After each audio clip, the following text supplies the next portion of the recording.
Okay, I show 7 p.m. by the official MacBook Pro calendar and clock here. Let's get started. As Danielle stated, and is recording it, and we have Chris Donahue as our admin assistant working on the public hearing for the budget part. The technology is all lined up and working properly, so it's all good. So welcome everybody to the Village of Red Hook monthly board meeting, the regularly scheduled second Monday of the month annual meeting, where we go into department reports and all kinds of monthly updates for the board and the public. March 8th, looks like maybe we made it through the winter, knock on wood. We usually get one more big storm sometimes in the Ides of March there in the teens, but those of us that were looking at the budget and so forth, hopefully we're done with school. And I think in a week or so we go into daylight savings time, which should be pretty amazing too. But already we're feeling the effect of longer daylight hours, that's for sure. But anyway, again, welcome. And tonight we'll start with a few of the business details. We are still in the control of emergency orders, working under those auspices where we can meet remotely using technology. Executive Order 2021 and continuing enable this. So we're in those parameters. And then secondly, we'll do a roll call just so we can confirm for the record that we have a quorum and who's here. So I'll say who I see on the list, but if you can just confirm that you're out there. Of course, myself, present, and Mr. Kowalczyk, are you out there? Yes, I am. Mr. Lang? Yes, me too. Ms. Norris? Yes. And Mr. Noonan? I'm here. Okay, so we have 5 out of the 5 board members here, and I see our clerk is on, Lara Hart, as well, and some residents from the community. Thank you, and we'll get started. Tonight, we're in the middle of a bunch of different tasks, but what we've scheduled first is a public hearing for 7 p.m. for what is listed as a tax cap override.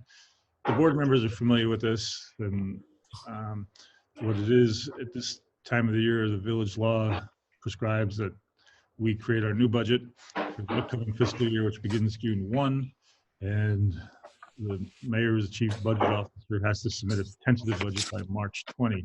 The board has been working on that, and for the past 5 to 7 years, we've worked hard to maintain services and stay within the tax cap, and we have done that. This year, the tax cap is 1.31%, but we have a habit and a custom of giving ourselves leeway. See that if we have to, I will caveat that we don't intend to, and we hope not to, but between now and when the actual budget gets adopted, hopefully nothing horrendous happens that tears the heart out of what we've planned for and projected, but we give it to ourselves as a little bit of preemptive protection, and as a rule, we then rescind it after we adopt the budget that in fact is within the tax. As I mentioned, that 1.31% cap this year applies to all villages that have a budget cycle similar to ours, and it equates to us to about, we get a whopping $16,000 new dollars to work with on a $2 million+ budget. So that's the background. The board has seen the numbers, but the way the state has set it up to make the decision to exceed the tax cap, one has to have a public hearing. It actually becomes a local law for a short duration. And like I said, then our full intent would be to rescind it. So I'll paraphrase and open the public hearing. I'd move that the village board, the Village of Red Hook, open its public hearing to discuss the tax cap override. Is there a second?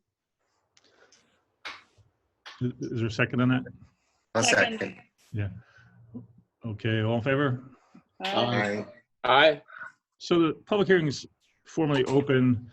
Like I said, it's preemptive, proactive. Right now, all our projections indicate we can stay within the tax cap, but what we're talking about within like $100 or $200 of staying within it. You know, it's, we need to utilize every piece we can get of a potential increase. But I would say we don't expect to exceed, but we want to do that step. And public hearing is now open. Is there anybody? You could do the same thing if you click participants and raise your hand. Our administrative host can look for that. Just state who you are, and if you have a comment, we'll go ahead. Ready? So we're open for public comment.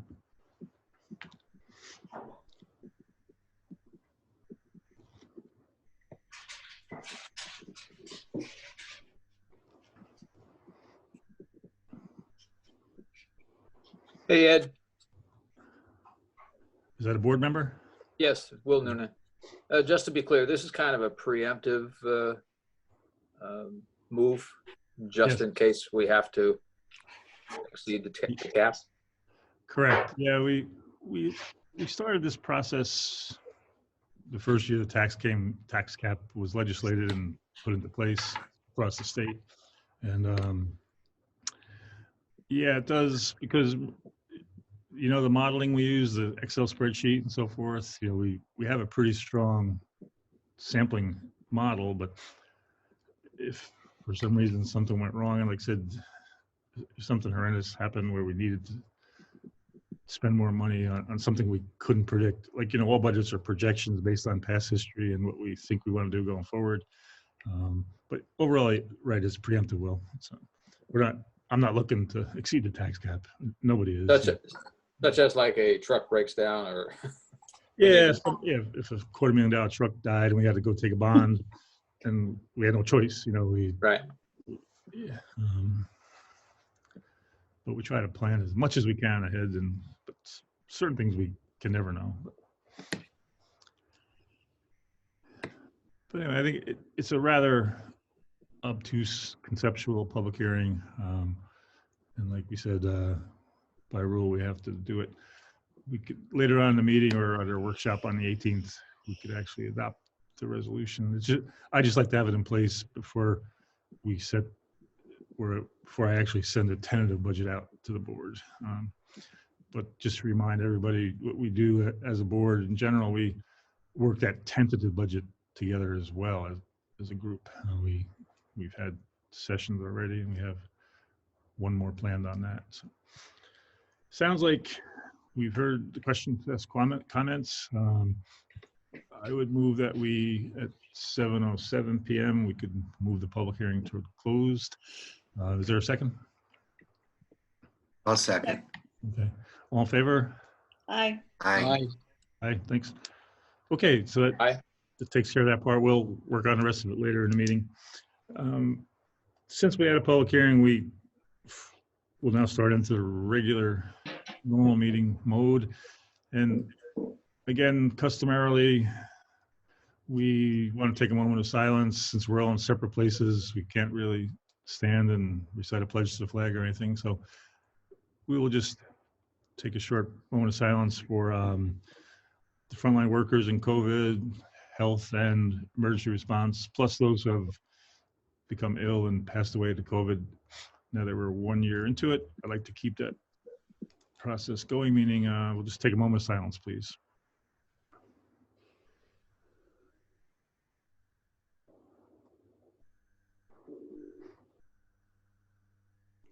Okay, thank you. Again, welcome March 8th. We'll get into it.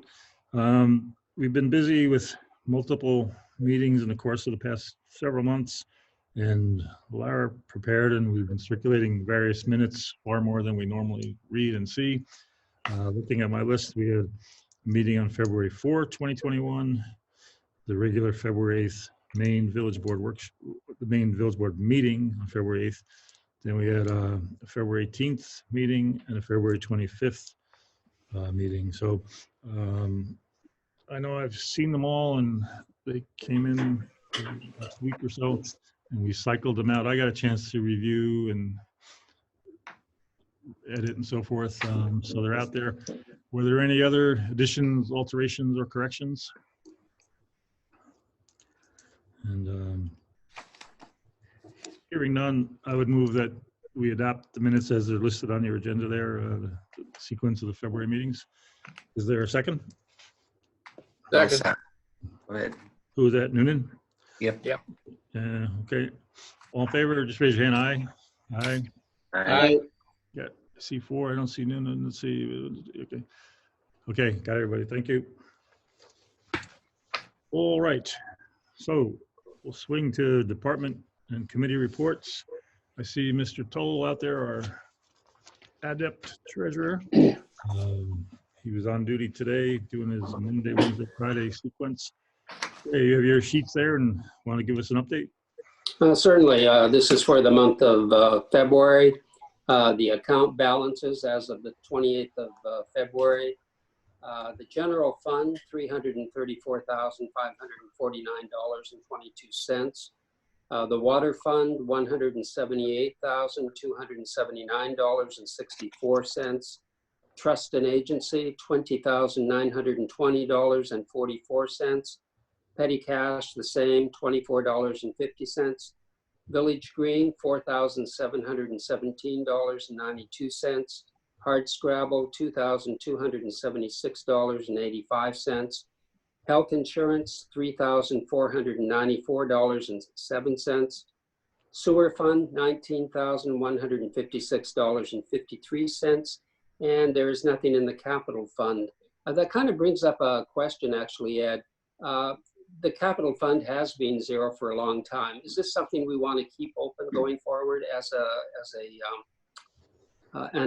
an account for the village? Well, it is a good question. We could talk about it. Probably we don't have to, because we used to do that to move the EFC money in when we were doing water phase 1 and 2. But we've been directed that we can just move it right into the pertinent fund, which would be the sewer fund as more money flows through.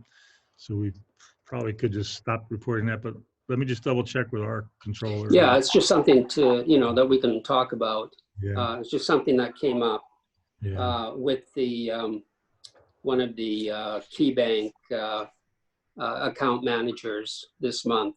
So, and I'd forgotten to ask you that earlier. In terms of the reserve checking balances, the funds really haven't changed very much. Fire department, $5,030.79. Police, $14,577.76. USDA, $133,965.32. Highway, $20,776.27. Snow reserve, $3,279. Tower reserve, $17,708.76. Unemployment, $4,543.45. Court reserve, $3,298.10. Office reserve, $972.38. In terms of the monthly expenses for the month of February, general fund, the total was $186,308.94. The water fund, $38,630.47. Trust and agency, $3,292.95. And sewer, $1,935. And that is the treasurer's report for the for March the 8th, 2021, as submitted by myself. Thank you, Ray. Yeah, and coincidentally, the detailed supporting sheets and the vouchers have been reviewed. At the end of that month, February, we're at 75% of our fiscal year. So, as is my recommendation, if the board of trustees wants to go through the specific budget lines, just to see how we're matching up. And, quite frankly, what I do is highlight ones that might be out of sorts, but the big ticket items are pretty much hanging in pretty tight. Some of the smaller lines are over a bit, but they start out with small numbers like $2,000 or that kind of number, where if you spend a little more, it makes a big percent. But things like payroll and snow, different things are holding their own fairly well. You'll see some vehicle repair number. We know we got whacked in the fall with that leaf truck. That's showing a pretty hard hit. And but I'd recommend you all do that, especially as we move into the tentative budget sequence. What I do is I use the history that we have in front of us and our projections. So That being said, any board members have any questions or comments for the treasurer? I would move then that we accept Mr. Toll's report as our treasurer. Is there a second? I'll second. Any other discussion or anything? All in favor? We could do by raise of hands. Aye. Aye. Okay. I'm thinking with our off-site host helping, Chris, do you have things you have to do? We could switch me back to host if you like. Yeah, If you're sure. I good. can give you back the host status. Pardon me? You good? Yeah, I can. Yeah, I can transfer back the host status to you. Okay, okay. Perfect. And did you get that Yep, notification? it's on the host Okay, now. perfect. All right. Thanks, Chris. Thanks for your Thank you stuff. all. Okay, good night. All right, just wanted to make sure technology held.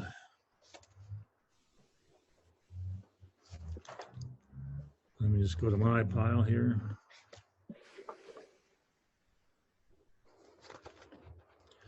Next on the agenda would be the police report.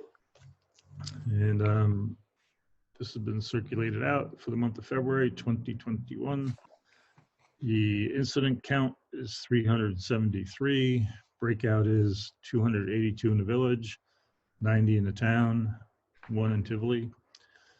Tickets issued during the month were a total of 59. Breakout is 36 in the village. It's like no parking tickets, and 23 in the town of Red Hook. Arrests were 6. We had 2 in the village of Red Hook and 4 in the town of Red Hook. And the detailed sheets are attached to the board members' documents.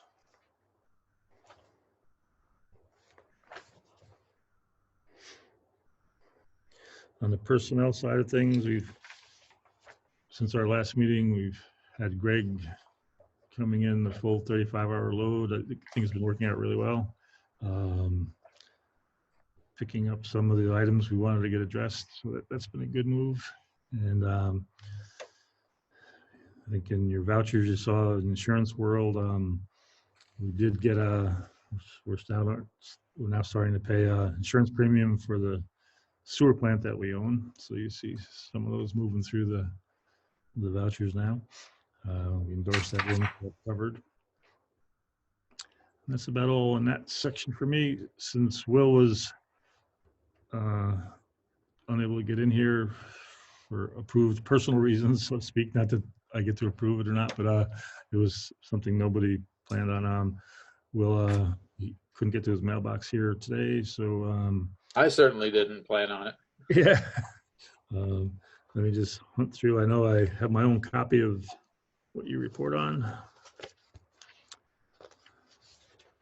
We are talking about the Village of Red Hook Building Department, and I'll read it out for the record and just so everybody can hear it. In the, again, month of February we're talking about. It looks like between fire inspections and some CO searches and a building permit, the department brought in $1,917. And as far as details, there were 7 building permits issued, 2 certificates of occupancy issued, 1 certificate of compliance, 2 municipal searches, no orders to remedy, no stop work orders, no court appearances. There were 8 fire inspections, no complaints. In planning board actions, there was no February meeting since there was no agenda. And on the zoning board of appeals, the ZBA, there was a February 16th special meeting and a February 25th zoning board meeting. And those have been cycled out to you folks.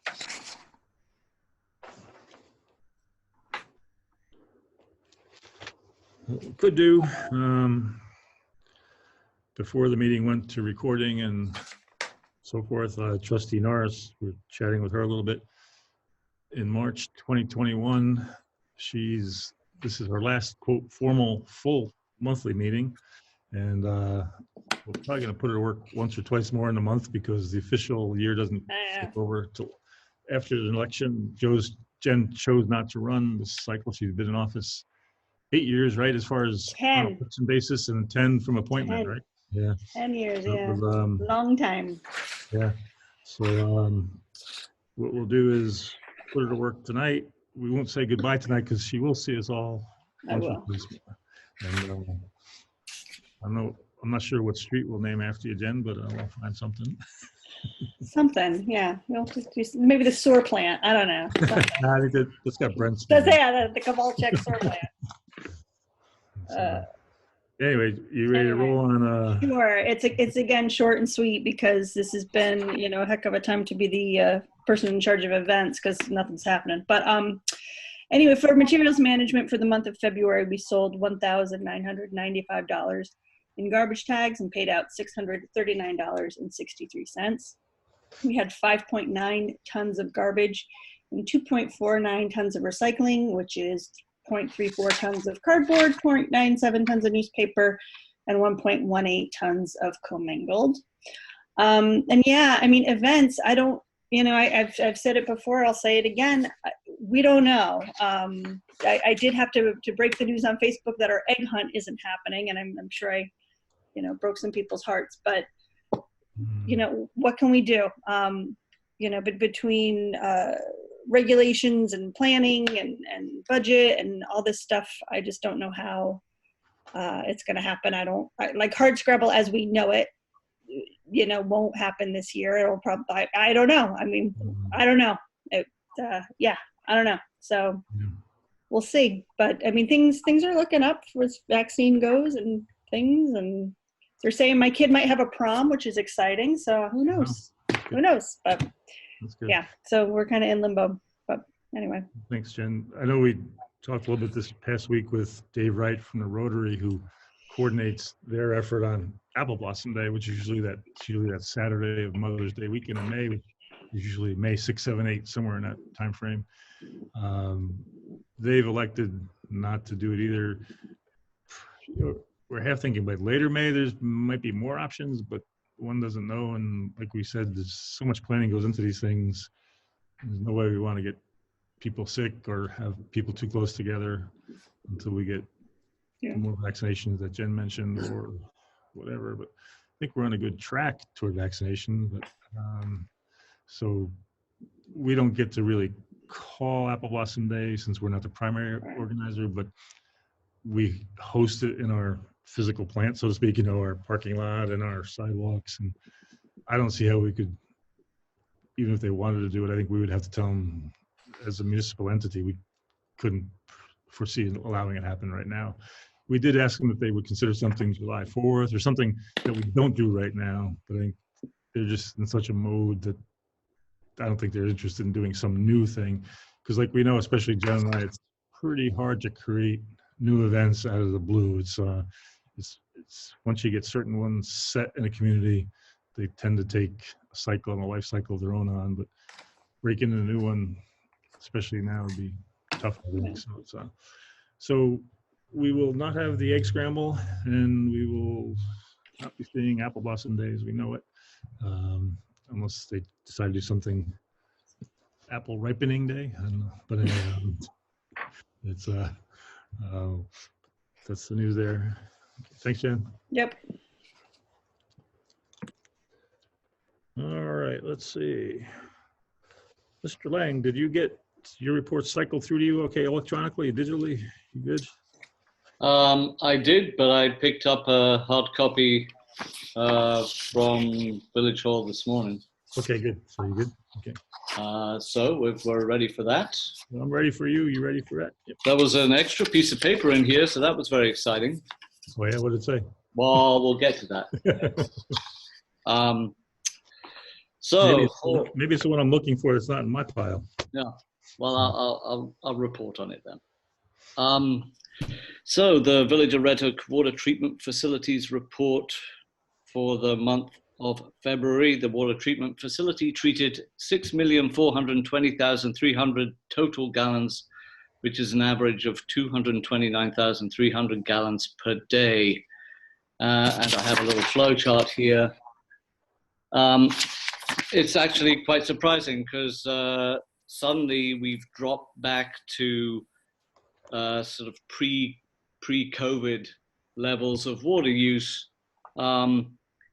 And I imagine a small part of that is because it was February and we have fewer days, but that certainly doesn't account for the whole thing. Maybe you have some good ideas on that, Ed?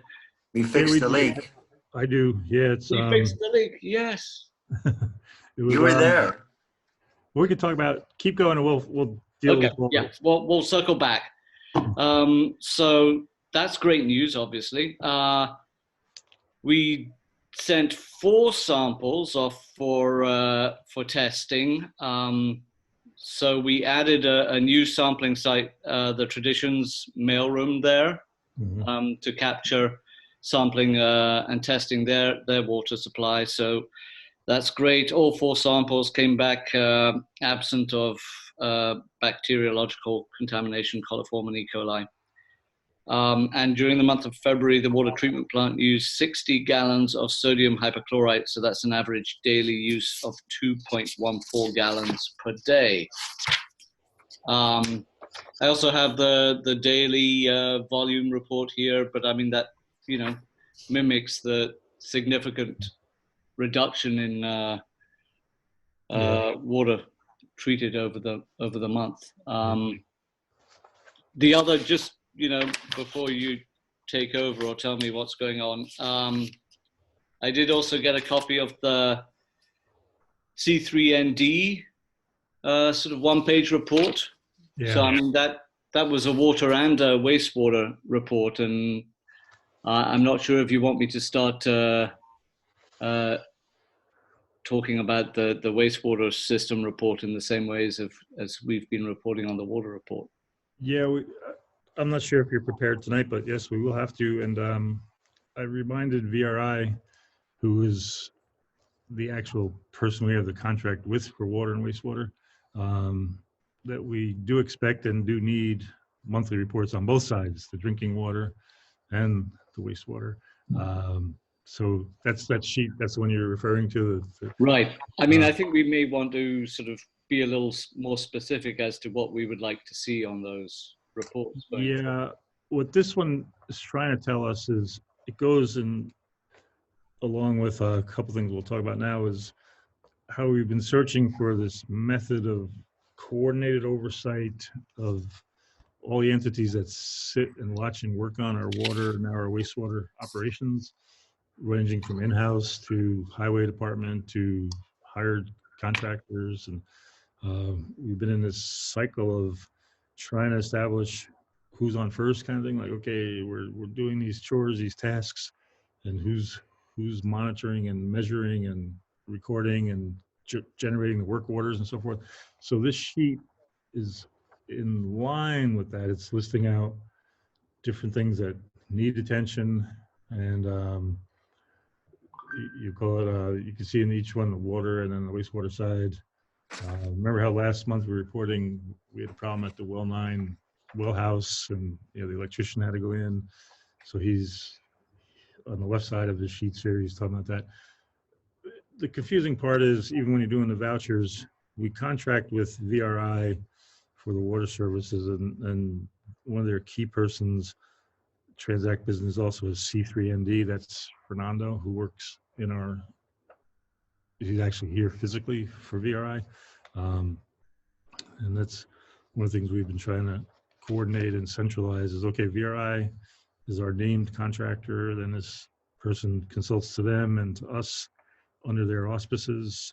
And so he's generating this, but it goes with that project where we recently formally retained Delaware Engineering to give us, we'll call it a standard operating procedure, a mother document where we can sit here with what are essentially lay people trying to operate a water system. We need the expertise of the vendor, the skilled set, the credentialed people, and we're trying to redevelop or reorganize how we deal with these things, especially now that we're in both lines of the business, water and wastewater.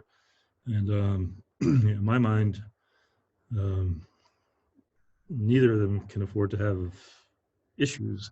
The downside is, since we took over the plant, we've had to do with sludge pumping.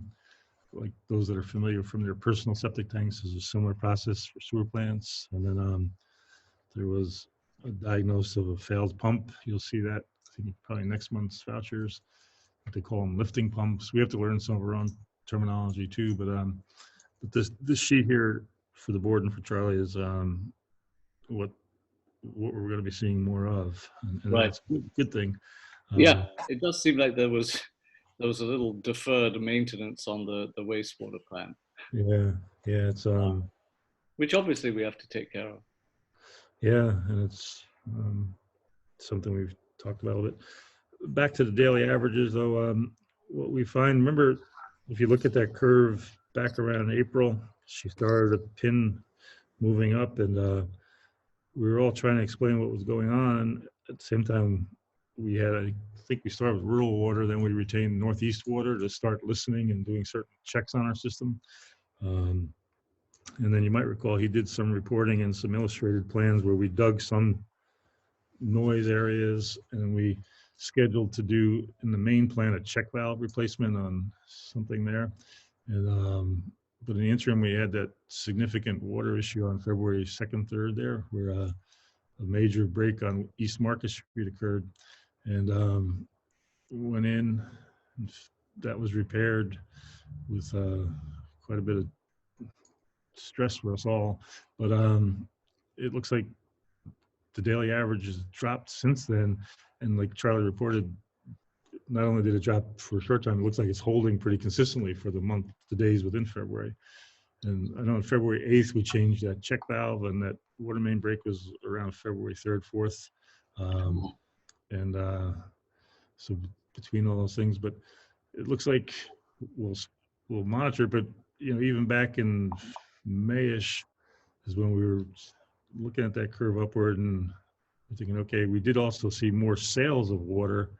Like I reported at one of our budget sessions, we're selling more, which is a good thing, which seemed to coincide with, well, perhaps with everybody working from home, there's just more consumption. But looks like it's a combination, but fixing that one problem is looking like right around there, she turned down to 200,000. Right. I mean, that's a dramatic drop. Yeah. It'll be very interesting to see what happens through this month and get the report again. A couple other things that were kind of interesting were we also have to do every 5 years inspection of our storage tanks, which are several hundred thousands of gallons. There's 3 of them, the elevated tank and the 2 glass lined look like barn silos. So we're scheduling that to comply with rules and regulations.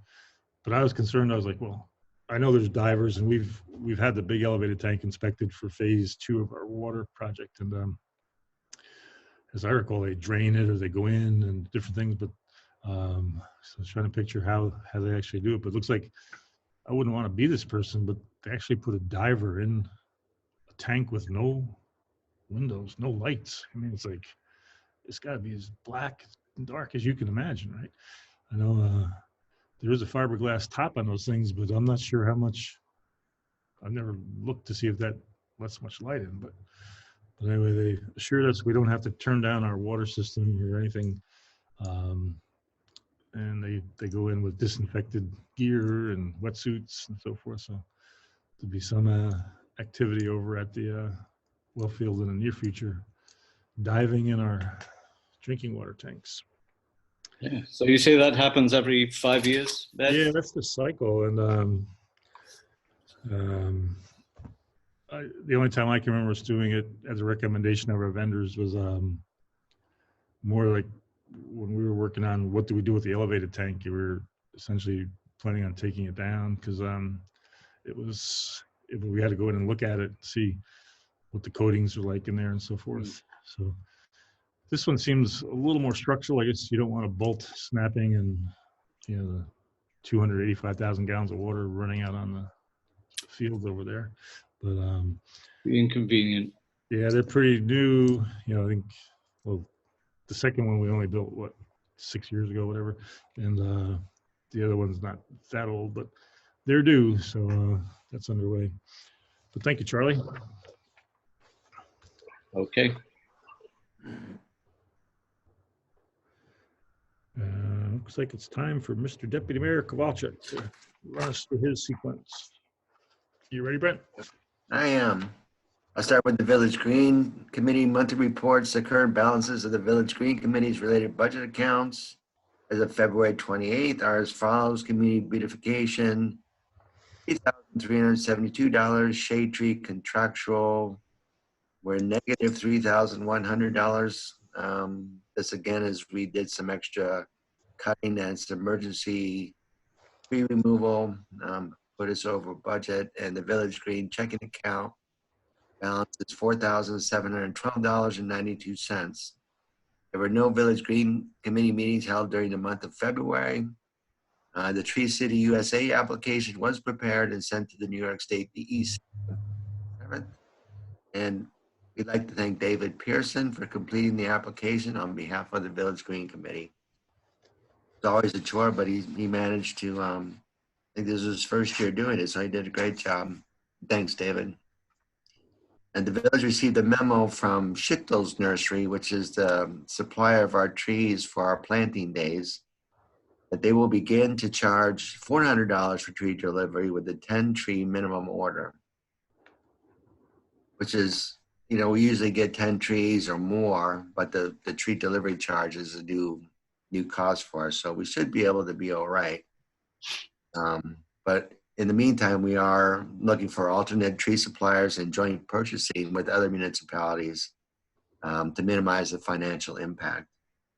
And as always, residents and businesses interested in having a tree or trees planted on their adjacent right-of-ways, volunteering for planting days, or making a donation to support the Village Green Committee's various community beautification projects may contact David Pearson, myself, or the village clerk.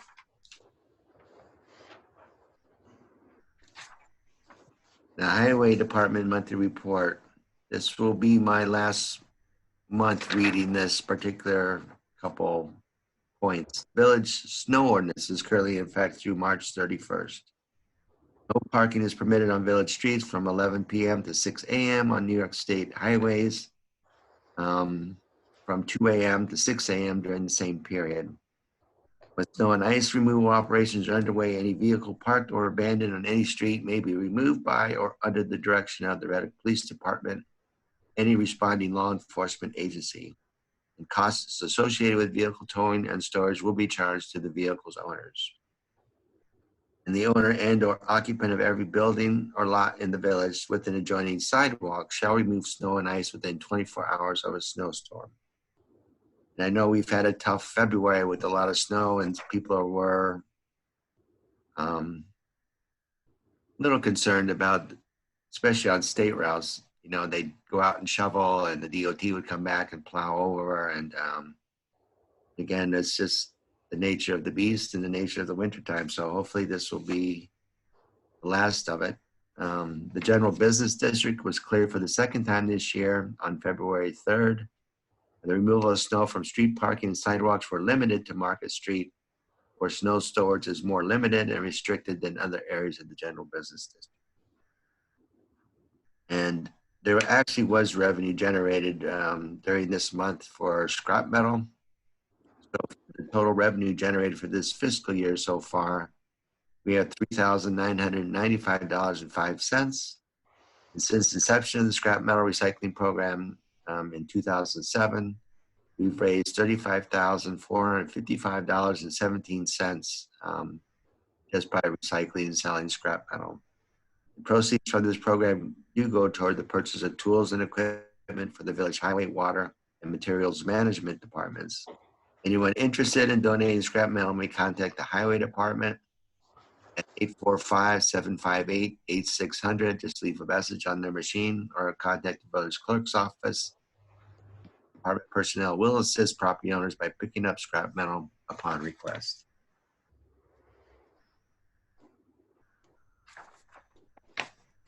We, of course, had a busy couple weeks with the sewer project. I'll go through this and we will be continuing the conversation after this monthly report on the sewer. Meetings were held on February 2nd, or I'm sorry, 8th, 12th, 19th, and 26th via telephone conference call. We did have a pre-bid meeting on February 8th via Ring Central. review the sewer project bid documents with prospective general contractors, electrical contractors, vendors, and suppliers. The pre-bid meeting was not mandatory, but highly suggested for bidders. The plan holders, including 11 general contractors, 60 electrical contractors, and 6 vendors, including our engineer, Ed, and myself, participated. We did have a conference call on February 12th with Veolia Water, held via Google Meets to discuss possible water and sewer municipal infrastructure systems, and maintenance of those systems. On February 19th, we discussed public outreach to sewer service customers regarding billing options that cover first principal and interest payments from the sewer fund. We also discussed options for billings based on water consumption versus benefit units. And then the big date, on February 26th, the sewer project bid openings were conducted at the Rhetoric Village building. And I'm not going to read all the numbers, but we had 5 prime electrical contractors bid. The prices ranged from low bid at $441,947 to the high bid of $1,503,700. That was quite a range. We had 4 prime general contractors, and those prices ranged from the low of $6,797,145 to the high bid, which was $9,618,000. So the 2 qualified lowest bidders were Sosto Contracting from Rhinebeck, the prime electrical contractor, with the price of $441,947. And the qualified lowest bidder for the prime general contractor was Carver Construction out of Altamont, New York, at $6,797,145. Prices came in a little bit higher than what we expected. So we immediately, Ed and I and our engineers, we were on the phone with USDA, New York State Environmental Facilities Corporation. We contacted them, also with our bond counsel. So I'll just read a tentative timeline for the sewer project. And again, we'll talk more about this. March 8th, again, the village board will look at the qualified low bidder based on the review of the documents, and all the bidders were qualified. April of 2020, upon further review of the bid documents, contractual agreements, and potential additional funding opportunities, the Board of Trustees may award the prime general and prime electrical contracts and issue the notice to proceed. We're hoping to get the project started sometime in May or June of 2021. September of 2022, substantial completion, and December 2022, final completion. And Ed touched upon this briefly. This is the Village of Rhetoric Water and Sewer Administration Project. Delaware Engineering is prepared to report a daily, monthly, quarterly, and annual maintenance schedule for the village drinking water treatment and distribution system. And they're also preparing a report on operating and maintenance schedule for the village wastewater treatment and distribution system as well. The Village of Rhetoric submitted an application for the 2020 New York State EFC and its Environmental Facilities Corporation Green Innovation Grant Program, GIGP, to the New York State Consolidated Funding Application on February 12th. The requested grant amount of $320,250, if awarded, will cover the costs of water meter upgrade project because the existing radio read meter heads are obsolete. The existing water meters were installed in 2013 and have a radio read system. The radio read system was discontinued in 2019, and new meters installed since, we have approximately 12, utilize the cell read technology. The village needs to migrate its meter read system from the radio read to the cell read in order to eradicate the obsolete radio read software. The GIGP application was prepared by Delaware Engineering on behalf of the village. On the intermunicipal task force, both Charlie and I represent the village as members. A joint meeting was held via Zoom between the intermunicipal task force and the Town of Red Hook Economic Development Committee on February 26th. And basically, the task force proposed draft legislation of zoning amendments to the Town of Red Hook zoning law regarding short-term rentals. And the EDC also proposed draft legislation of zoning amendments to the town zoning law based on the Town of Marbletown's existing STR regulations. And both the task force and the EDC discussed proposed surveys. The task force is preparing a survey of the town and hamlet residences, and the Economic Development Committee is preparing a survey of the Red Hook town businesses. And again, we'll jump back on the sewer. So there were no meetings of the Town of Red Hook Zoning Review Committee, the Community Preservation Fund Advisory Board. The current balance of the CPF, the Community Preservation Fund, as of February 28th is $1,976,167.51. This has been going up almost $100,000 a month, it seems like. A lot of sales going on in the town and the village. Salkville Watershed Community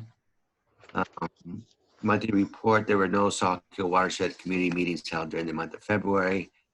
The New York State DEC did hold a course on February 10th to train volunteers to track and monitor amphibian crossings during the annual early spring migrations. Training covered road and nighttime precautions as well as COVID procedures to ensure the safety of all the volunteers.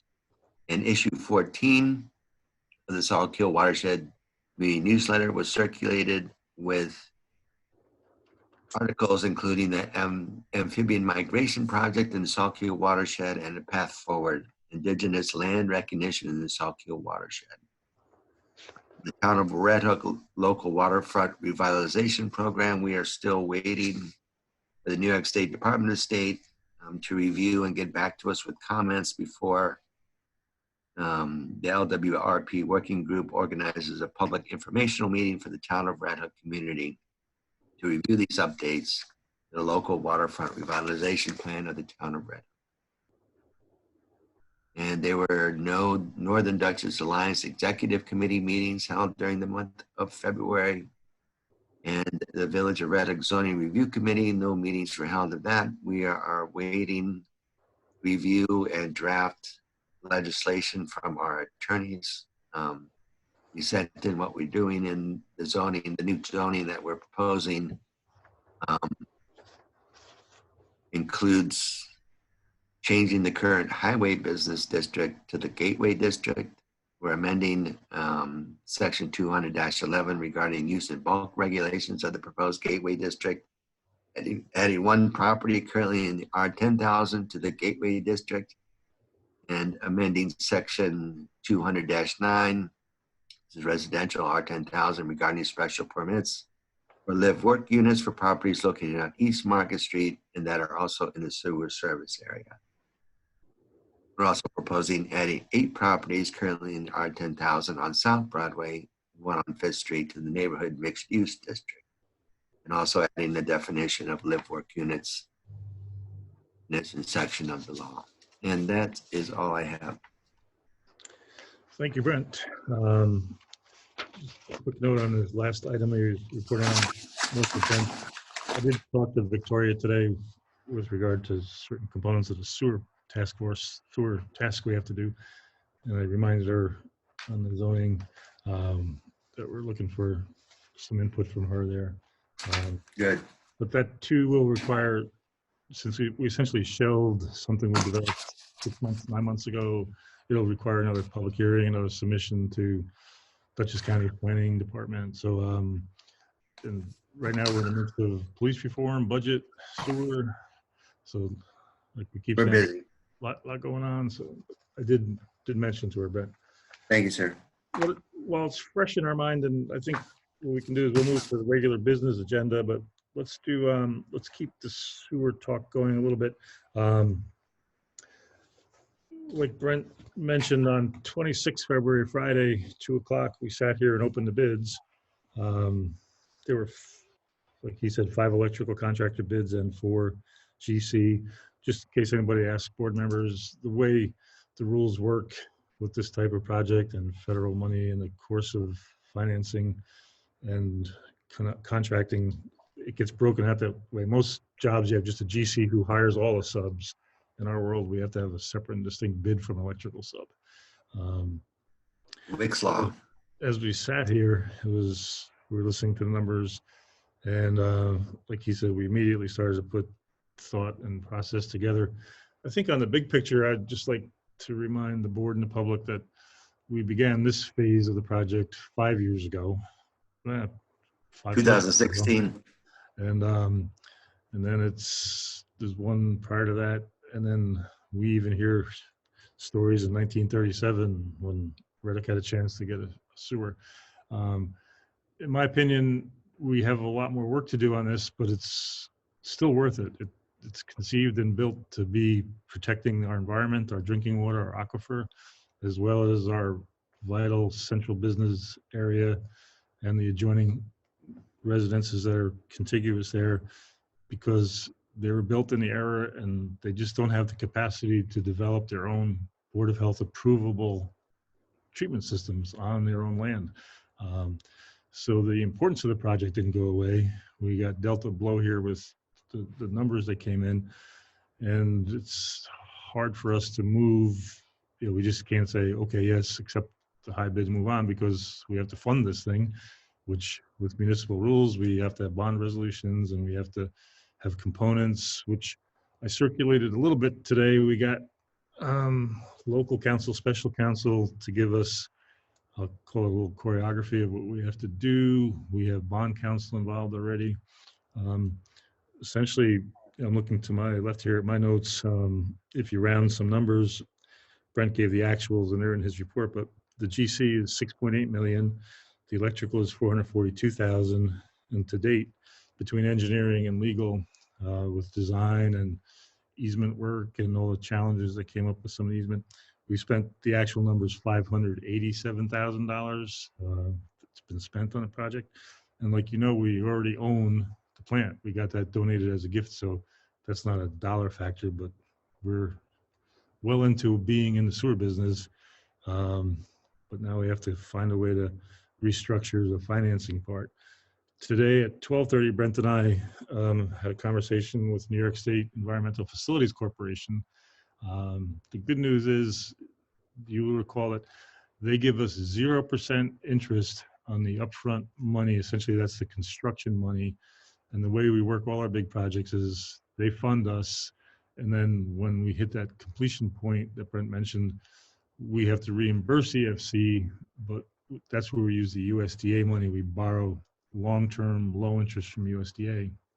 So today, EFC said since the project is approved and funded and all the mechanisms are in place and we didn't change the project, they can still find a way to give us 0% funding for whatever the new number becomes.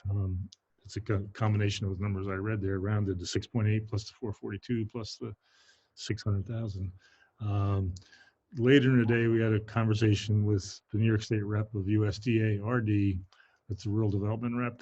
And just about, I think 5 or 5:30, she sent something, a template of certain things we have to do. It's going to be doable. It's just time consuming and complicated. It's going to involve our time, bond counsel's time, special counsel's time. When I say our time, board time, we're going to have to generate a communication to all those entities in the service area, do a lot of legwork. It doesn't bounce the project out of the box, but it makes a much more busy time for us when we're plenty busy. So Brent and I thought we'd get the whole board here up to speed. when you look at the bids on the GC, like Brent said, they centered around the $7.5 million range. So the 6.8 is a good number. It's not like we have a super low outlier or that they're all in some stratosphere. It seemed like they're around that $7.5 million range.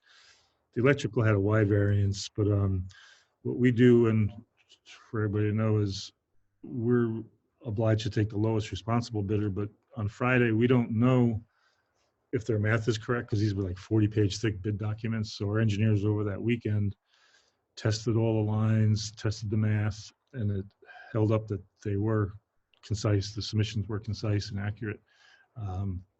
So the names Brent read are Southstill on the electric and Carver on the GC. We have a 45-day, by rule, 45-day timeline to accept bids, but we've got this weird wrinkle. We don't have the money to sign a contract to accept the bid. So we have to go through this next timeline that Brent was characterizing a little bit there, but some developments today changed that a little bit. It doesn't bounce them into non-reality, but we do know what we have to do. Special counsel is the item I circulated to the board today. We'll get out that item from USDRD.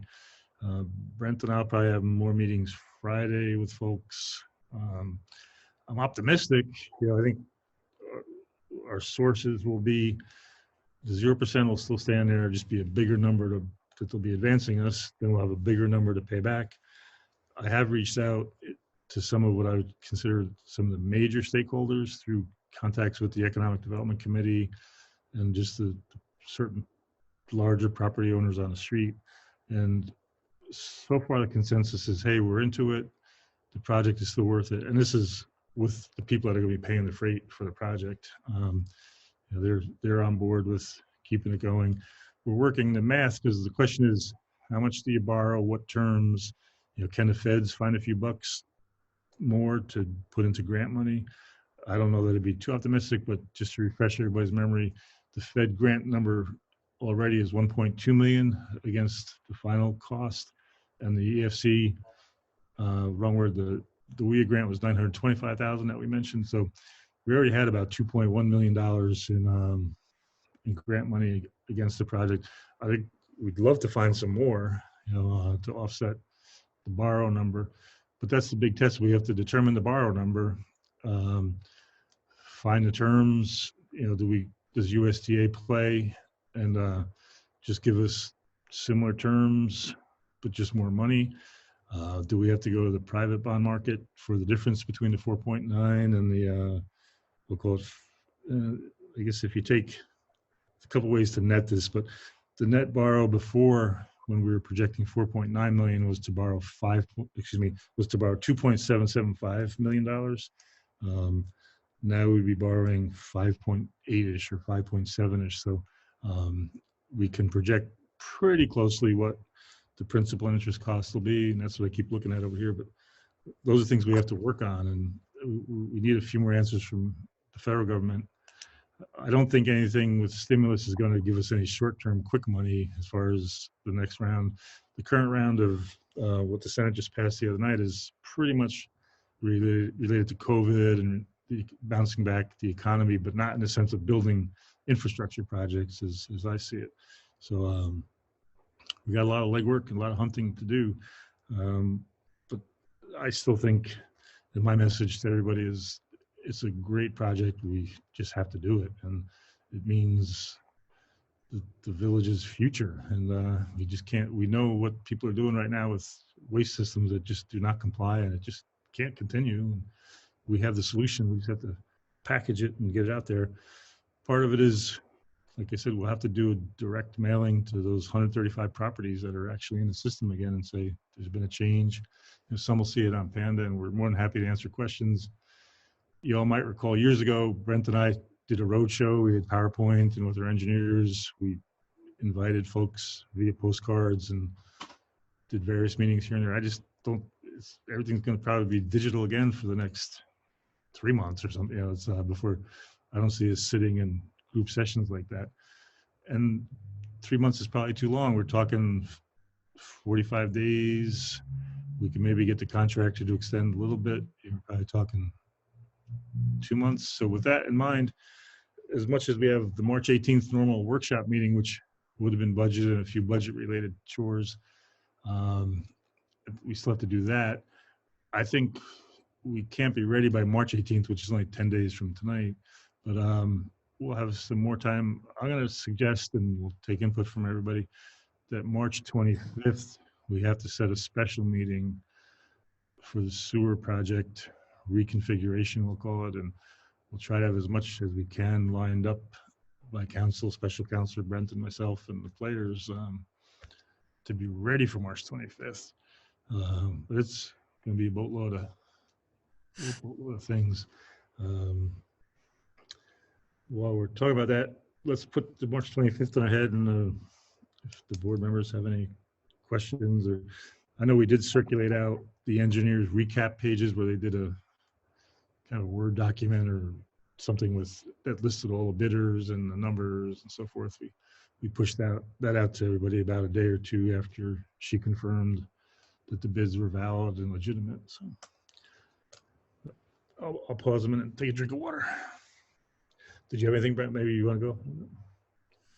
No, I think we're just working hard to get, we were expecting some override, but we're running the budget, but it's just kind of blew us out the water. But we were also, this is not an excuse or anything, but we were talking to EFC today, and the last couple of weeks, they've had 5 projects come in, more than double the original estimate as well. So something, is in the air. It's good time to build infrastructure projects. They've actually had a discussion in their offices last week about that. So we're looking at all avenues and all possibilities and trying to get this thing going. We've got a good start. We continue that, work in the next couple of weeks to line things up for our 25th meeting. So it's a great project. I feel strongly about moving forward with it, and we have to be diligent in our work. Yeah. Oh, we have to totally find a way and try and find more funding, more grants. I mean, it's not. Everybody knew that the bids were going to come in higher. It was just a question of how much higher. I mean, 5 years, changes to the project that added expense, and then you throw COVID into the mix, and construction costs just for everything going through the roof. So I think it's really a combination of length of time since the estimate and COVID, and just costs being where they are right now that unfortunately put us in a bit of a bind. Yeah, there were a lot of factors involved, and we can't point the finger at any one factor, but it was a cumulative effort. And you're right, Charlie, there were certain things that we had to settle on that we normally wouldn't have because of COVID, and but that's what we were dealt, and we're trying to deal with it and do the best we can and move forward with the project. So yeah, and so on the positive sides, we were thinking, everybody knew some inflation, certain things happened, but there were multipliers beyond our control. But like we keep saying, it sounds like 3 of us saying it's still worth doing. And like I said earlier, we're so into it. Essentially, we're in it, even though we're not able to let the contract now. We're running a plant. We're running a business, meeting the sewer business, and it's all good. And I can't reiterate enough how the street, there's such antiquated systems out there between all the closely packed properties that it's going to service, that we just have to move ahead. And a layperson might say, well, can you rebid it? But that's just not in the cards. It seems like the market priced itself here, and nothing's going to change in the next 6 months. And then we've got other limitations on different parameters within the guidelines of the letters of commitment from the agencies and so forth. So we're running all these at the same time. So just to recap, I think I'm sorry, Will, you can say something? Yeah. That community preservation fund that Brent talked about, is that something that we could have availability to? No. No, Okay. not for construction. It would be it's for preservation, Okay, which doesn't mean restoration or construction. So it's basically to purchase the rights to, a wetland or a well field site, but not necessarily construction itself. Nice try, Will, but yeah, I guess- don't think we can I guess There's tap a lot into the CPF. Yeah, we thought of that too, Will, and it's like, geez, there's a lot of money there, and that would certainly help us out. But I guess I got stuck on the word environmental that you had mentioned in that report and thought, this is a really good environmental project. Yeah. yeah, it is. It's Well, actually a very good environmental project. The CPF, according to the enabling legislation on that, you cannot use it for construction purposes, Okay, recreation purposes. It's just basically to preserve. So okay. that's the name, Community Preservation Fund. Mhm. Good Yeah. try. That was good. Thanks. Hey, for I bringing could it up, translate that anyway. because thanks for bringing it up, Will. And I know, like Brent said, I brought it up at some of our one-on-ones. Brent sits on, when he does his report, he's I guess he reports the numbers, but he sits on the advisory board, and he's very familiar with the parameters and guidelines that trigger money out of that account. I keep saying, I don't believe it, I need it. It's 1.9 million. How do we morph the law? And the downside is, he's right. You'd have to void out the law and rewrite a new one, which you all might recall us talking about this in the past. It's enabled home rule by specific action of the state legislature, and it would be a year before, if it ever got passed again. Don't even think about it. It's off limits. Don't. I just think of all Don't that waste your time. that money sitting there, and I brought it up at an EDC meeting, and it's just, that fund is just designed and earmarked and No, it would tagged. be much more worth your while, Ed, to just keep calling Marcus, just incessantly, and telling him that he helped to put us in this bind and we need some assistance. Yeah, We, right. we brought that up as well. So. Yeah. We said we will not leave any stone unturned, but thanks for thinking that one stone there, guys. So we said we would have a normally scheduled March 18th meeting. I think we need to add a March 25th, which means that Lara will have to make a note, and we'll need to do a quick motion here. But I would move that the Village of Rhetoric Board create and schedule a special meeting on March 2/5, which should be a Thursday, according to our Jennifer calendar whiz. Is that a Thursday? I know. Whatever will you do without me? You'll have to buy your own calendar. No. No. Yes, it's a Thursday. So 7 p.m. would be digital virtual format. We'll work on getting details together, but I move that we do that to deal with the ramifications of the bid amounts and the next steps we have to take. Is there a second? I'll second. Any other thoughts, discussion? Let's do it. I'll call a roll call. Blundell votes yes. Mr. Kowalczyk? Yes. Ms. Norris? Yep. We get one more meeting at a Norris. Oh, come on. Mr. Lang? Mr. Lang? Yes. Mr. Noonan, are you around the 25th? I hope so. Okay. I remember, I guess you're not traveling or something. Okay, so I did a roll call. Lara, are you out there, Lara? Yep. So everybody voted yes, so we'll create the paperwork to get a special meeting set up, and we'll work on that tomorrow. All right, thank you on that sewer discussion. Let me look at my sheet here.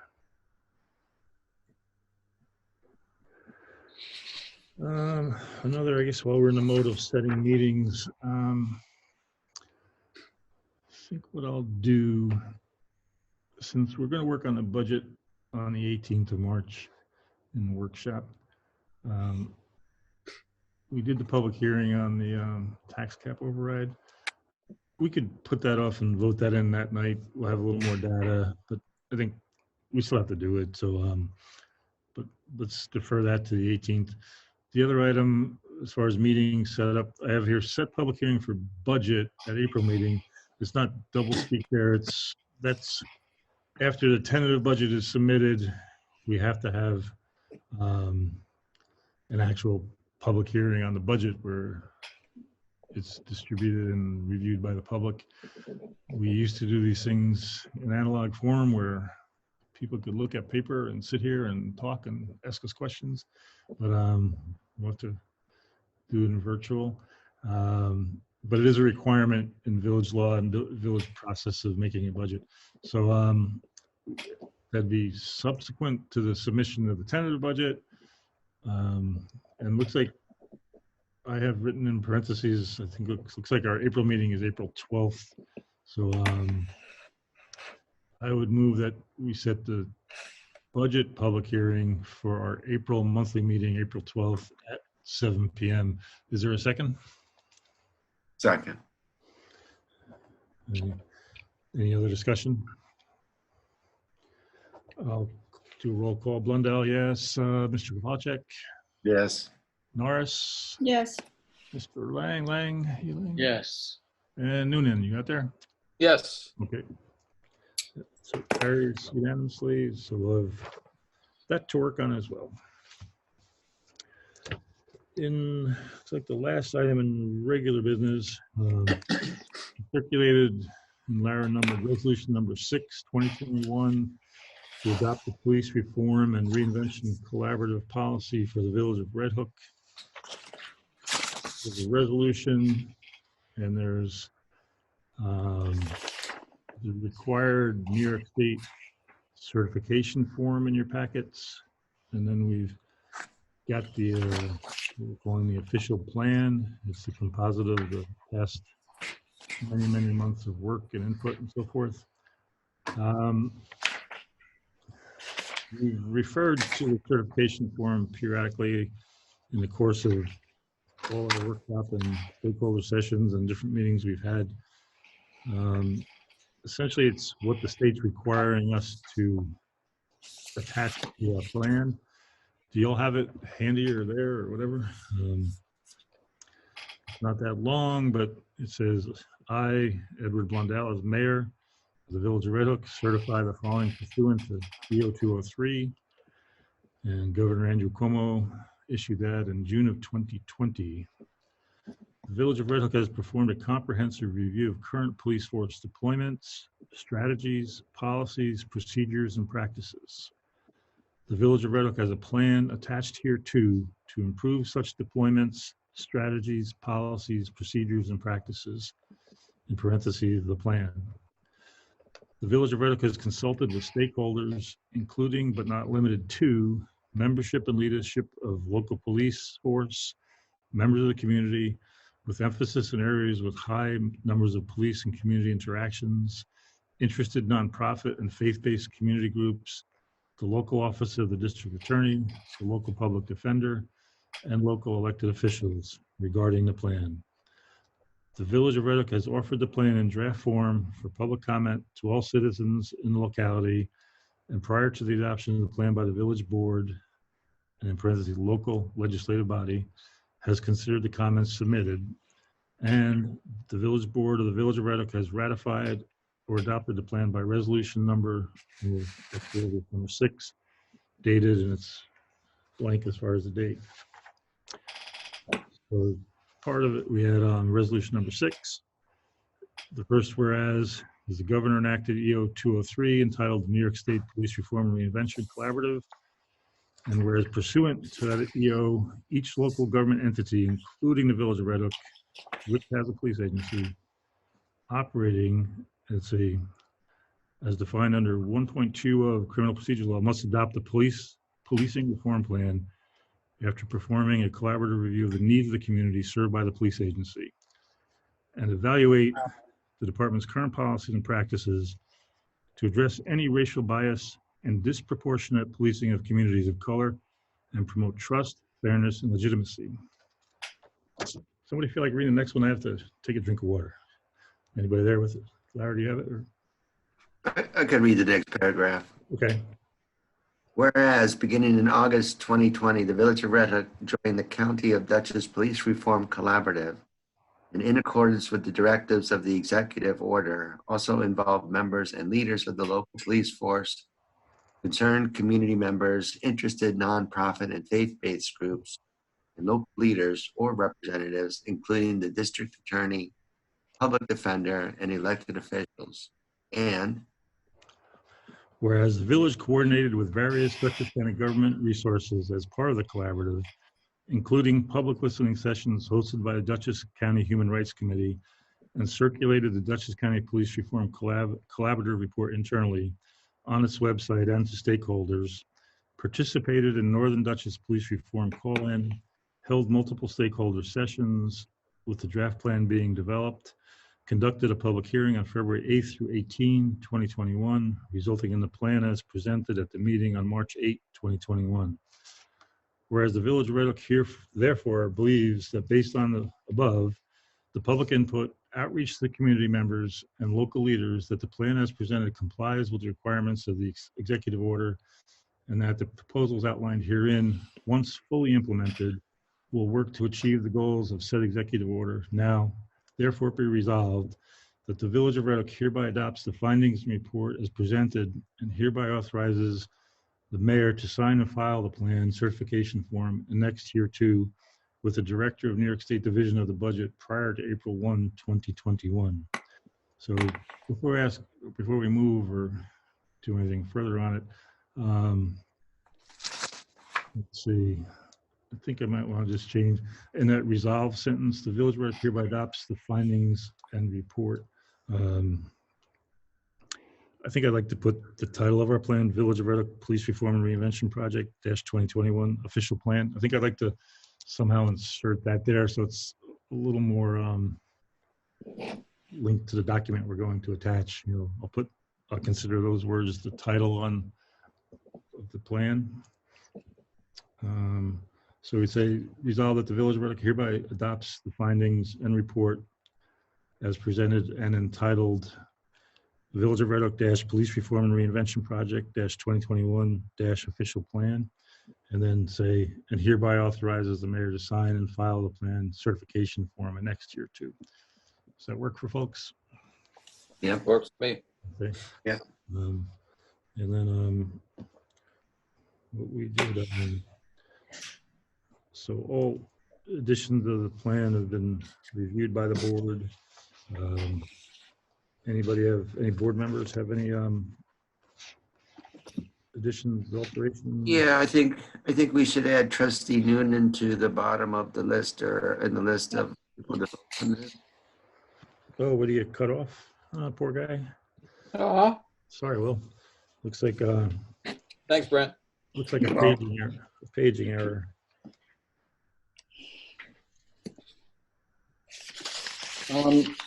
Ed, I had a question. Sure. Did we get a final version of that survey of the Bard students, Bard community, as far as issues, interactions with the police? Because I mean, I just saw that what they compiled from a few days, but I mean, I know they were planning to continue it. We saw the preliminary findings. I've not seen a formal final survey. Okay, I was just under the impression that, you know, they were going to, you know, leave that open for a couple of weeks or something. And yeah, we have nothing been submitted to us, and it was not a request by us of them. It was something they were doing on their own. right. We have had some separate and distinct meetings with Bard on that issue, and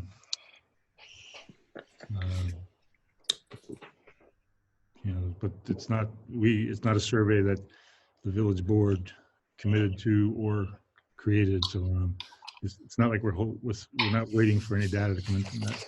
No. And yeah, to be quite frank, there was an intense lack of specific detail in that, and certain parts warranted direct conversations with Bard. It's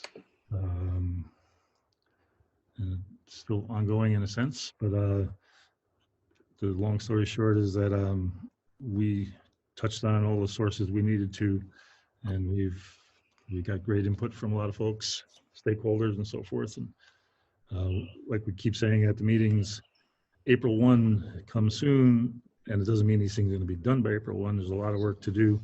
There's, just to recap, there's 5 categories with about 14 subcategories built into it. They're all pieces that we have to do, will do, and then the last one, number 5, is the future advisory committee. What I would envision there is, like we said, it's some sessions in April after elections and so forth. Villages by rule reorganize, and that's when we'll be creating some new committees. We've got some other exciting committees too. A lot of new residents coming in, a lot of great ideas, a lot of energy across the board on many, many topics. And one is we're trying to find out a way to bring as many new committees as we can into our operations and tap into that new. Yeah, let's get people engaged, and you know. Yeah, we got some cool ideas from a lot of people, whether it be on the police reform redesign project or other ones that are not quite as intense or not as social contract issue oriented, but they're important to the village and the future of the village and the great part of living here. So, but that'll happen in April, as far as that's when reorg happens, and we'll know more then. But anyway, anybody else have a question? So, we have resolution 6 on the table. I would move that we adopt resolution 6 with that one editing in the last paragraph, the title of our plan in there. Is there a second? Second. Was that Mr. Noonan? Yes. Okay. As is required, we have a motion and a second to adopt resolution number 6. We read it and we read the certification. The board has, just for the record, all the versions of the plan, including the final version. We have a motion and a second. Any other discussion by the board members? And will we get a clean copy of this resolution just for record? Yeah, we'll get you that tomorrow. Right. We'll put it into Word and get that. But just to repeat, we'll be inserting the bolded part. The first 2 lines of the plan itself will get inserted there. I'm sure Lara can do that for us. And my name. Yeah, I wrote it. It's on here. Since I seconded, that probably should be on there. That's right. Yeah, no, I got you here. I would have called you out anyway, meaning I would have noticed you were not there. It's like the wording got too long and the Word pushed you down to page 2 and you only printed page 1.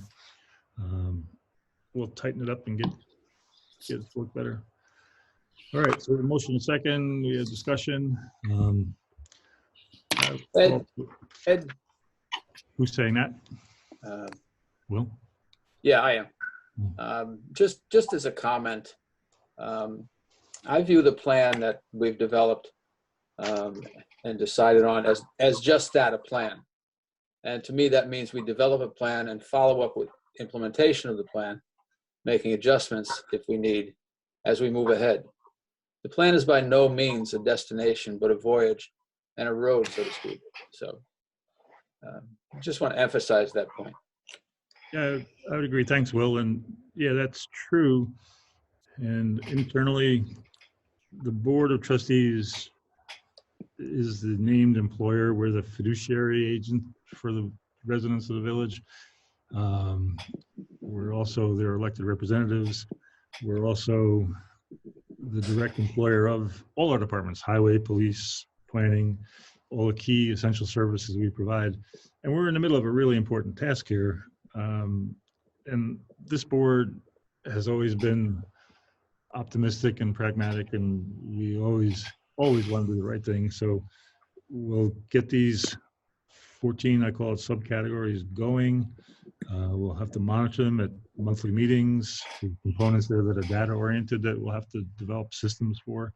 There are certain things with regard to all aspects of the items we dealt with, but they have to be monitored. They have to be at meetings when we do police reports, police department input and reports.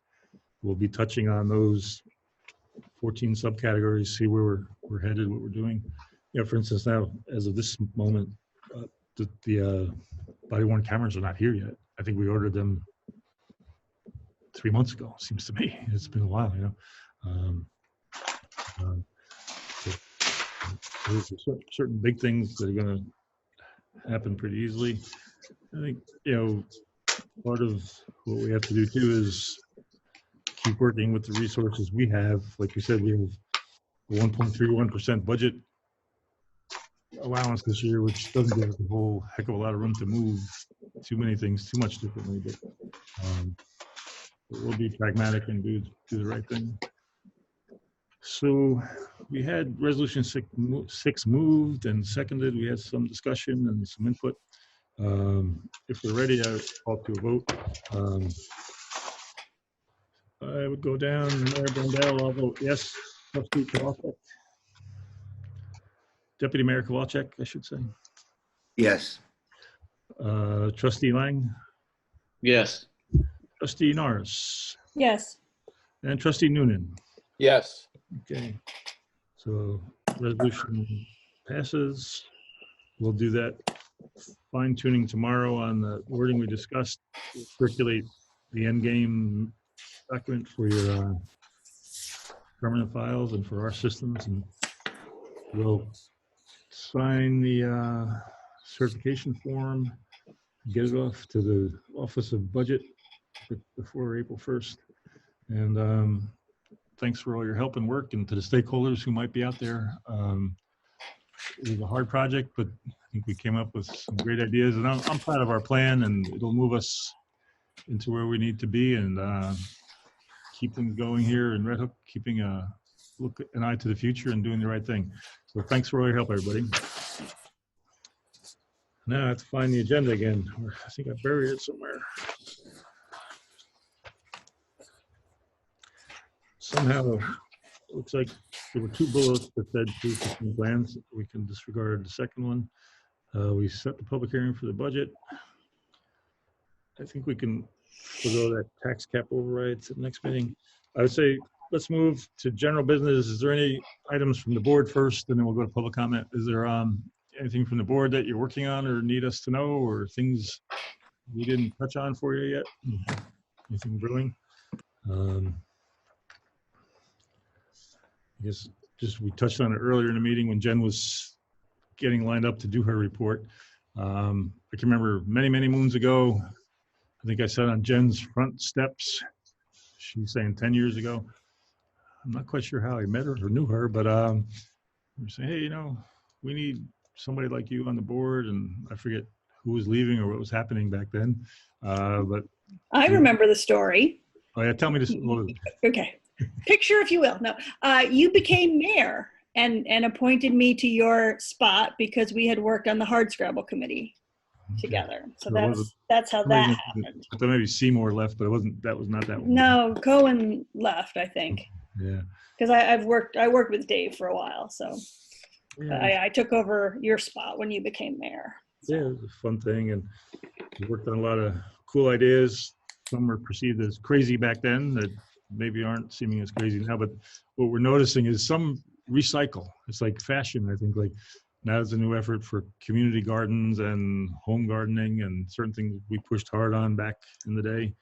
You're reminiscing a little bit with, I forget the fellow's last name, Joe. Remember Joe, who was the community garden guy and our consultant? Oh gosh, yes. He got a little carried away, and he started setting up.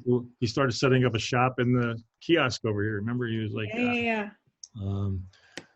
But anyway, Jen's been a long ride with us, but we don't think you're going to disappear, right? So I'm not. I'm. You can be like an off-the-record consultant. There you go. But, I'll send you my bill. And then, we won't say a formal goodbye, but I just wanted to let you know we appreciate your help over the years, and painting the toes at Hardscrabble Day worked. I know. At No, 80 Will's going to have to do it. I don't know. Will? No problem. I don't know. If it gets us clear skies on Hardscrabble Day, I'll do anything. That's right. If we ever have a Hardscrabble Day again, yeah. That's a caveat, yeah. But anyway, thanks, Jen. But we'll see you 2 more times, Jen. Oh, So yeah. not letting you off that easy. Yeah.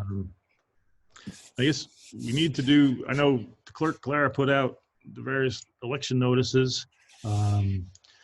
By rule, they have to put out in 6 locations, right, Lara? Correct. Them out. And I know that the various members of the media have been calling her and talking about who's running and who, yeah, we're not getting into the politics here, but we need to get the word out as much as we can. There is an online, on our website, application for absentee ballot for those that don't want to come in, and I don't necessarily blame them. It's a big room, but people might not want to line up and get too close to do the vote. We do vote with paper ballot. So we're on Panda right now. If you are listening, actually, I think your application deadline for absentee is tomorrow, right? 9th. So nobody will hear it on Panda we go live on Panda Wednesday. So, but it's been up on our website for a while. The media will talk about it. But it is a And walk-in. you're correct. Tomorrow is the last day I can mail out voter ballots to absentee applications. Mhm. So, but we have, I've talked to different influencer groups trying to get word out. The mayor doesn't run the election. It's the way the rules work is the clerk does it. The village board really has nothing to do with either. It's a separate enterprise within village law, which makes sense. You don't want the elected politicals running elections. So it's farmed off to the clerk, but that's happening. And then anything else from any other board members? We can open to public comment. I see a few people on there. Anybody from the public wish to comment, have a question, whatever? All right. David Pearson wants to speak. Oh, is you, Mr. He's got his Pearson. hand up. Thanks. We let Chris go Can you hear home. me? And, hey, Can you hear Mr. me? Pearson, you're on. Yes. So I left your phone message. This is David Pearson, Park Avenue. And Park Avenue is a residential street that connects the State Highway Route 9 with the County Highway 79. And as such, it's a popular route for cars and trucks for cutting through the village and missing the light in the center of town. Old Post Road, which connects to Park Avenue, is signed at a 5-ton limit road. And I'd like to see Park Avenue signed at the same, at 5-ton limit. Possibly adding them right to the speed limit signs on the east and west. Because we're finding that there's tractor trailers that run down this road, big pieces of equipment that weigh way more than 5 tons. I'm looking for the possibility to do this. Your input. Sure. Yeah, I'll go first. Certainly, yeah. There's existing village code that rule applies to all village streets. The matter is 2 things. If you identify a frequent habitual offender, if you could grab a sign off the side of the truck or notify us if it's a particular time of day, like say somebody's commuting to a work site or something, where we could lay an officer and enforce the rule. And then, but yeah, we could, I'm not sure, have you looked at Old Post where it jumps off Route 9? Is there no sign there, David? Is it on? There's a sign on both ends of Old Post, and actually one of the signs is partially blocked by the street sign. It should probably be moved. I know it's probably a state's highway sign, but our street sign blocks part of the view of the 5-ton limit sign coming north on Route 9. Well, we can do 2 things. It seems to me the key point would be at that Y intersection for a southbound truck jumping off, or vice versa. I doubt too many northbound guys would jump off to go down Park. They're already through the light, but it's not allowed. It's against our code. We don't want it to happen. we do some traffic counts periodically, and last year, I know we put our mobile speed radar trailer. That doesn't stop the overweights, but it monitored the speed. And I think, did we share that with you, David, the speed count and the traffic count? I've seen it, yes. But yeah, we'll work with Highway tomorrow and look at what we do have up there. I'll talk to the police department. I know we talk more on the speeding side.